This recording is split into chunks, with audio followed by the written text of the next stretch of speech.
അറിയാം നീ എക്സ്പോസ്ഡ് ആണ്. പഴയ കള്ളത്തരങ്ങൾ കൊണ്ട് നീ ജയിച്ചു വരാൻ കഴിയും. ഞാൻ വെല്ലുവിളിക്കുകയാണ്. ധൈര്യമുണ്ടെങ്കിൽ മലപ്പുറത്തെ ഏതെങ്കിലും ഒരു മണ്ഡലത്തിൽ വന്ന് മത്സരിക്കുക. ധൈര്യമുണ്ടെങ്കിൽ അത് വെല്ലുവിളിയാണ്. മത്സരിച്ചിട്ട് എന്നോട് പാർട്ടി പറഞ്ഞിട്ട് പോയിട്ട് നേരെ നിൽക്കാൻ പറഞ്ഞാൽ നേരെ വന്ന് നിന്ന് തരും. ധൈര്യം ഉണ്ടോ മത്സരിക്കാൻ? എന്നിട്ട് CPM എന്ന് പറയുന്ന ഒരു കക്ഷിയെ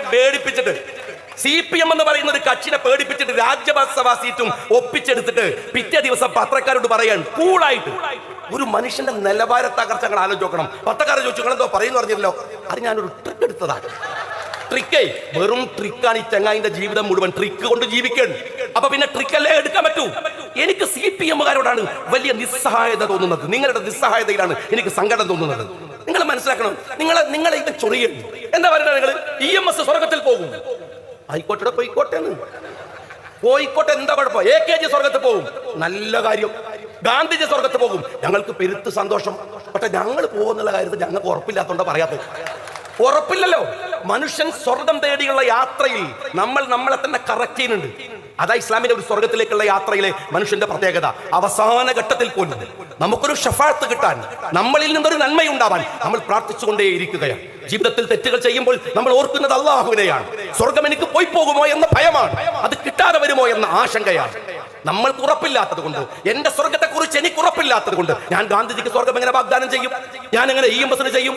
ഞാൻ ആർക്ക് ചെയ്യും? ആർക്ക് ചെയ്യാൻ കഴിയും? എനിക്കു തന്നെ ഉറപ്പില്ലാത്ത കാര്യം ഞാൻ ചോദിക്കുന്നത്, നിങ്ങളെ എന്തൊരു വിഡ്ഢികളാക്കലാണ് ഇവർ CPM-കാരാ. നിങ്ങൾക്ക് മാഷറിനെ കുറിച്ചുള്ള ധാരണ എന്താണ്? നിങ്ങൾക്ക് സ്വർഗത്തെ കുറിച്ചുള്ള ധാരണ എന്താണ്? ചാത്തപ്പൻ എന്ത് മാഷറ, നിങ്ങൾക്ക് എന്ത് സ്വർഗം? നിങ്ങൾക്ക് എന്ത് സ്വർഗം? നാട്ടുപുറത്ത് പറയാറില്ലേ അങ്ങനെ ഒരു വാക്ക് പറയാറുണ്ട്. ഞാൻ ചോദിക്കുന്നത്, നിങ്ങൾ എന്തിനങ്ങനെ വിഡ്ഢിയാവണത്? ഇവന് ഒരു അഹങ്കാരത്തിന്റെ മൂർത്തഭാവം. ഒരിക്കലും അബ്ദുൾ സാഹിബ് എന്നോട് ചോദിക്കാണ്, നിങ്ങൾ റെഗുലർ കോളേജിൽ പഠിച്ചിട്ടുണ്ടോ? ബഷീറിനോട് എന്താണ്, നിങ്ങൾ പുസ്തകം വായിച്ചിട്ടുണ്ടോ? എടോ ഞാൻ ചോദിക്കട്ടെ, കോളേജിൽ പഠിച്ച പുസ്തകം വായിച്ചു, ഇയാളുടെ നിലവാരം എന്താണ്? നിങ്ങൾ ഒരു 10 കൊല്ലത്തെ KT ജലീലിന്റെ പ്രസംഗം എടുത്തു നോക്കിയാൽ പുതിയ എന്തെങ്കിലും ഒരു സാധനം അതിനകത്തുണ്ടോ? പുതിയത് എന്തെങ്കിലും ഒരു സാധനം? എന്താ കാര്യം? അങ്ങനെ 980 തേങ്ങ വീണതാ തലയിൽ, പിന്നെ ഒന്നും വന്നിട്ടില്ല. അതിനേഷം ഒരു അപ്ഡേഷനും ഇല്ല. പക്ഷെ സഖാക്കൾ കൈയടിക്കാൻ കാര്യം എന്താ അറിയോ? ഓരോ തലയിൽ 960 തേങ്ങ വീണതാൽ ഒരു പുതിയ ഇപ്പോൾ റഷ്യക്ക് നോക്കി കുത്തിർക്കാൻ, ഇപ്പോൾ ചൈനക്ക് നോക്കി കുത്തിർക്കാൻ. ആ സാധുക്കൾക്ക് ഒരു മഹാവിവരമുള്ളവനാണ് ഇവൻ എന്നവർ തെറ്റിദ്ധരിക്കാൻ. ഞാൻ ജലീലിനോട് പറയട്ടെ, കരിപ്പൂരിൽ ഇറങ്ങുന്ന മുസ്ലിങ്ങളുടെ കണക്കല്ലേ നിന്റെ കയ്യിലുള്ളത്? നീ കേരളത്തിലെ ഒരു ഉന്നത വിദ്യാഭ്യാസ മന്ത്രി ആയിരുന്നവനല്ലേ? ഞാൻ ചോദിക്കുന്നത്, കേരളത്തിന്റെ തൊഴിലിടങ്ങളിൽ മുസ്ലിങ്ങളുടെ എത്ര സംഖ്യയുണ്ട് അറിയോ? കേരളത്തിന്റെ തൊഴിലിടങ്ങളിലുള്ള മുസ്ലിങ്ങൾ എത്ര? ദളിതുകൾ എത്ര? ആ കണക്ക് കയ്യിലുണ്ടോ? എന്തു മനോരോഗമാണ് നിന്നെയൊക്കെ നയിക്കുന്നത്? ബസ് മറിഞ്ഞാ പത്രെടുത്ത് വായിക്കുക, എന്നിട്ട് മുസ്ലിങ്ങൾ 24, ഹിന്ദുക്കൾ 35. ഓ അൽഹംദുലില്ലാ, 24 മുസ്ലിങ്ങൾ എന്ന് പറയുന്ന മാനസിക രോഗി, അല്ലെങ്കിൽ ഇവർ ഇത്ര പോയല്ലോ എന്ന് കരുതുന്ന നരമ്പ് രോഗി. ഈ പുടുത്ത മനസ്സിനെ നരമ്പ് രോഗമെന്നല്ലാതെ എന്താ വിളിച്ചു പറയേണ്ടത്? കുറ്റം ഇവിടെ ഒരു ക്രിമിനൽ നിയമത്തിനകത്ത് മുസ്ലിം എവിടെയോ, ഹിന്ദു എവിടെ? നീ പോക്ക് പോയാൽ കോഴിക്കോട് മെഡിക്കൽ കോളേജിൽ പോയിരിക്കും, അല്ലെങ്കിൽ മഞ്ചേരി മെഡിക്കൽ കോളേജിൽ, എന്നിട്ട് പറയും, പനി നോക്കിയിട്ട് പറയും അത് മുസ്ലിം പനിയാണ്, ഇത് ഹിന്ദു ക്യാൻസർ ആണ്, അത് ക്രിസ്ത്യൻ തലവേദനയാണ്. ഈ ജാതി നരമ്പ് രോഗികളെ കൈകാര്യം ചെയ്യേണ്ടത് ഈ രാജ്യമാണ്, ഈ നാടാണ്. ഞാൻ നിങ്ങളോട് പറയട്ടെ, പിന്നെ ഇവരുടെ സ്ഥിരം വർത്താനാണ്, കുറെ ആയിട്ട് കേൾക്കുന്ന ഒരു കാര്യമാണ്. എന്ത്? തലശ്ശേരിയിൽ വർഗീയ കലാപം ഇല്ലാണ്ടാക്കി ഇവരുടെ കുഞ്ഞിരാമനാണ്. കള്ളിഷാപ്പ് കടന്ന് മരിച്ചുപോയ, കുത്തേറ്റ് മരിച്ച കുഞ്ഞിരാമന്റെ കണക്കായി പറയുന്നത്. തെളിവ് പറഞ്ഞാലും അതെന്നെ പറഞ്ഞുകൊണ്ടിരിക്കും. രണ്ടാമത്തെ കാര്യങ്ങൾ, മലപ്പുറം ജില്ല ഉണ്ടാക്കിയത് നിങ്ങളാണ്. ശരി, നിങ്ങൾ ഉണ്ടാക്കിയതാണ്. ഞങ്ങൾ നിങ്ങൾക്ക് കപ്പം തരണോ? മലപ്പുറം ഉണ്ടാക്കിയത് നിങ്ങൾക്ക് ഗുണ്ട പിരിവാണോ? നിങ്ങൾ ഈന്റെ കണക്ക് വരും എന്നാ പോയി കോട്ടയത്ത് ചോദിക്കണോ? അവിടെ ക്രിസ്ത്യാനികളാണ് ആ ജില്ല കൂടുതൽ. എന്താ അതുണ്ടാക്കിയ കണക്ക് പറയാത്തത്? മലപ്പുറത്തിന്റെ കണക്ക് മലപ്പുറം നിങ്ങൾ ഉണ്ടാക്കിയതാണ് എന്തിങ്ങനെ പറയണത്? ഞങ്ങൾ കപ്പ് തരണോ? നിങ്ങളെ തറവാട്ട് സ്വതയുടെ വിഹിതത്താണോ ഈ ഒരു ജില്ല ഉണ്ടാക്കിയത്? എന്ത് വർത്തമാനമാണ് ഈ പറഞ്ഞുകൊണ്ടിരിക്കുന്നത്? നിങ്ങളോട് ഞാൻ സ്നേഹത്തോടെ ചോദിക്കട്ടെ, ഒരു കാര്യമുണ്ടല്ലോ, CH എന്ന് പറയുന്ന ഒരു മഹാമനുഷ്യൻ, ആ മനുഷ്യന്റെ ബുദ്ധി വൈഭവത്തെ കുറിച്ച് ആലോചിച്ചാലും പറഞ്ഞാലും മതിയാവൂല. എന്താ കാര്യം അറിയോ? മലപ്പുറത്തിന്റെ ഹൃദയഭൂമിയിൽ അയാൾ ഒരു യൂണിവേഴ്സിറ്റി ഉണ്ടാക്കി, എന്നിട്ട് പേര് കാലിക്കറ്റ് യൂണിവേഴ്സിറ്റി എന്നിട്ടു. എന്താ കാര്യം അറിയോ? ഇവനെ പോലത്തെ ഊളകൾ വരാൻ സാധ്യതയുണ്ട്. ഈ അവിടെ പഠിച്ചു വരുന്ന കുട്ടികൾ അത് ബാധിക്കുന്നു വിചാരിച്ചിട്ടാണ്. അവിടെ പഠിച്ചു വരും, അത്രമേൽ വർഗീയമാണ് ഇവരൊക്കെ എന്നതുകൊണ്ടാണ്, അത്രമേൽ വർഗീയപരമാകും എന്ന് വിചാരിച്ചത് കൊണ്ടാണ്. ഒരു കാര്യം നിങ്ങൾ മനസ്സിലാക്കിക്കോ, ഇന്ന് ലോകത്ത് ഇസ്രയേൽ ഗാസ എന്ന് പറയുന്ന പ്രദേശത്തെ ഐസൊലേറ്റ് ചെയ്യുന്നത് നമ്മൾ കാണുന്നുണ്ട്. കേന്ദ്രീകരിപ്പിച്ച് നിർത്തുകയാണ്, മാറ്റി നിർത്തുകയാണ്, എന്നിട്ട് ഭീകരമായി ആക്രമിക്കുകയാണ്. ആ ഇസ്രയേലിന്റെ അജണ്ടയോടുകൂടിയാണ് നിങ്ങൾ മലപ്പുറത്തെ കാണുന്നതെങ്കിൽ മലപ്പുറത്തെ അങ്ങ് മൂക്കിൽ വലിച്ചു കളയാമെന്ന തെറ്റിദ്ധാരണയൊന്നും നിങ്ങൾക്ക് ഉണ്ടാവരുത്. കാര്യം എന്താണെന്നറിയോ? നിങ്ങള് ബ്രിട്ടീഷുകാർ തകർത്തെറിഞ്ഞ ഈ നാടിനെ ഇതുപോലെ ഇങ്ങനെ എത്തിക്കാൻ ഈ പച്ചക്കൊടിക്ക് കഴിഞ്ഞിട്ടുണ്ടെങ്കിൽ ഓർത്തു വെച്ചോ. നിങ്ങൾ ഇതെവിടെ കൊണ്ട് 921 വിപ്ലവം മുതൽ RSSകാരന്റെ അജണ്ടയാണ് ഈ ജില്ലയിൽ മാപ്പിള ഹിന്ദുക്കൾക്ക് കുഴപ്പമാണ്, പ്രശ്നമാണ് എന്നൊക്കെ പറയൽ. അതിനെ ഒരു തലമുറ അതിജീവിച്ചതാണ്. പാണക്കാട്ടെ തങ്ങന്മാർക്ക് എന്താ പണി എന്ന് ചോദിക്കണില്ലേ? അവരെന്താ ചെയ്യുന്നത് എന്ന് ചോദിക്കുന്നില്ലേ? അവർ ഈ നാട്ടിന്റെ സൗഹൃദത്തിന്റെ കാവൽക്കാരാണ്. അവർ കാവലിരിക്കുകയാണ്. അവർ ഈ രാജ്യത്തിലെ കാത്തിരിപ്പുകാരാണ്. കാര്യമെന്ത്? അവർക്ക് ഈ സൗഹൃദത്തിൽ വലിയ പങ്കാളിത്തമുണ്ട്. ഈ മലപ്പുറത്ത് ജനസംഖ്യ വർദ്ധിച്ചത് എന്താണെന്ന് അറിയുമോ? ഇവിടുത്തെ സ്ത്രീകൾ പെറ്റിട്ട് മാത്രമല്ല, മലപ്പുറത്തേക്ക് വന്നവൻ ഇവിടെ വന്നിറങ്ങും. വേറെ ജില്ലയിൽ നിന്ന് വരികയാണ്, സ്ഥലമാറ്റം കിട്ടിയിട്ട്. ചങ്കുവെട്ടിയാണ് ഇറങ്ങുമ്പോൾ തന്നെ പേര് ചങ്കുവെട്ടി എന്നാണ്. എന്നിട്ട് പേര് കാണുമ്പോൾ തന്നെ അവര് ബേജാറായി. അപ്പം വീട്ടിൽ നിന്ന് അമ്മ വിളിക്കാണ്, മോനെ എവിടെ എത്തി? ഞാൻ ഏകദേശം ഇവിടെ എത്തി. പിന്നെ വിളിക്കാം, ഒറ്റട്ട് വർത്താനം പറയാൻ പേടിയാണ്. ആ സാധുവിന് അവസാനം റിട്ടയർമെന്റ് കിട്ടിയാൽ പോലും മലപ്പുറത്തൊന്നും പോണില്ല. ആ പറഞ്ഞ അമ്മയെ കൂട്ടി ഇവിടെ വരികയാണ്. മലപ്പുറത്ത് ജനസംഖ്യ വർദ്ധിച്ചത് ഈ നാട്ടിൽ വന്നവൻ പോകാതെ ഈ മണ്ണിൽ താമസിച്ചതിന്റെ പേരിലാണ്.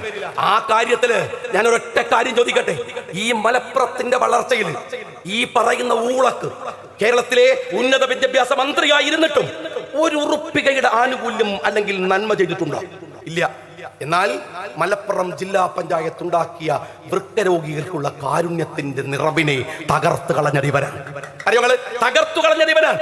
അത് അവിടെ മാത്രല്ല, ഇവിടെ നിങ്ങൾ ആലോചിച്ച് നോക്ക്. ജമാഅത്തെ ഇസ്ലാമിയുമായിട്ട് അതിശക്തമായ വിയോജിപ്പുകൾ ലീഗിനുണ്ട്. രണ്ട് സംഘടനയാണ്. ഞാൻ അതിനെ വിമർശിച്ചുകൊണ്ട് ഒരുപാട് പ്രസംഗിച്ചിട്ടുണ്ട്.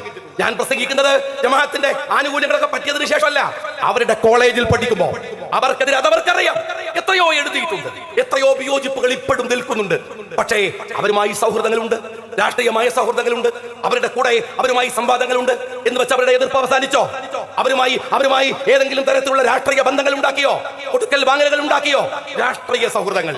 പക്ഷെ ഞാൻ ചോദിക്കട്ടെ, വിയോജിപ്പുകൾ അതിന്റെ മൂർധന്യത്തിൽ നിൽക്കുമ്പോഴും ഞങ്ങൾ അവരെ എതിർക്കേണ്ട രീതിയെ കുറിച്ചുള്ള കാഴ്ചപ്പാടുണ്ട്. അത് ഡിബേറ്റാണ്, അത് തർക്കമാണ്.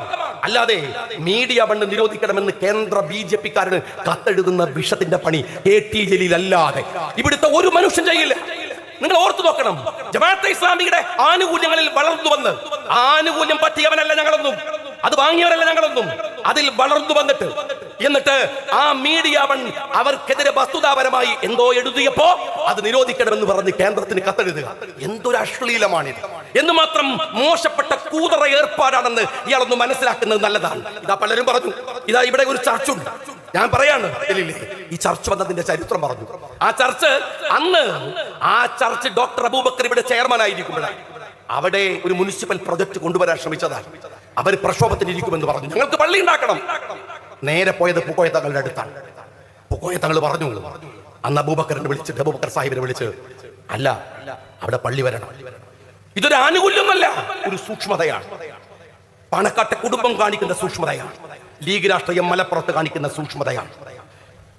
ഗാന്ധിജി സ്വർഗത്തിൽ പോവോ, AKG സ്വർഗത്തിൽ പോവോ എന്ന് തെരഞ്ഞു നടക്കുന്ന ജലീലെ, മലപ്പുറത്തെ വല്യങ്ങാടിയിലെ പള്ളിയിൽ അന്ത്യവിശ്രമം കൊള്ളുന്ന 44 ശുഹദാക്കളിൽ ഒരാളുടെ പേര് വേലുക്കുട്ടി തട്ടാൻ എന്നാണ്. അറിയോ നിനക്ക്? ചരിത്രം അറിയാ?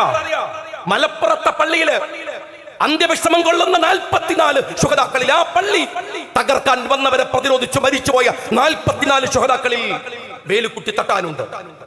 ഈ സിവിൽ സ്റ്റേഷൻ, ആ സിവിൽ സ്റ്റേഷൻ ഇവിടുത്തെ മിലിറ്ററി ബാരക്കായിരുന്നു. പറഞ്ഞു പലരിവിടെ, ആ മിലിറ്ററി ബാരക്കിനകത്ത് ഇവിടുത്തെ മാപ്പിളയുടെ രക്തമുണ്ട്, ഇവിടുത്തെ മാപ്പിളയുടെ മാംസമുണ്ട്, ആർത്തലക്കുന്ന നിലവിളികളുണ്ട്. അവിടെയാണ് ജനാധിപത്യത്തിന്റെ സ്ഥിരാകേന്ദ്രമായി അവിടെ നിൽക്കുന്നത്.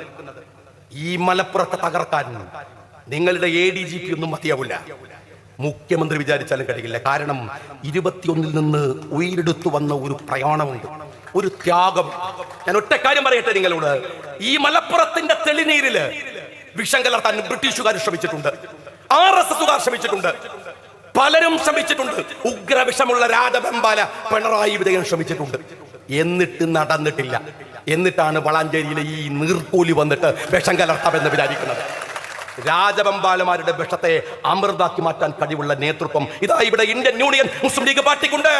ഞങ്ങൾ അങ്ങനെ തന്നെയാണ് ലീഗ് രാഷ്ട്രീയത്തെ കൊണ്ടുപോകുന്നത്. ഇതിൽ ഈ മലപ്പുറത്തെ വിഷം കലർത്താൻ നിങ്ങളുടെ നിലവിലുള്ള ADGP പോയിട്ട് ഇവിടുത്തെ മുഖ്യമന്ത്രി വേറെ വാപ്പമാർക്ക് എനിക്ക് ജനിച്ചു വരേണ്ടി വരുമെന്നേ ഞാൻ പറയുന്നുള്ളൂ. സാധ്യല്ല. സാധ്യല്ല.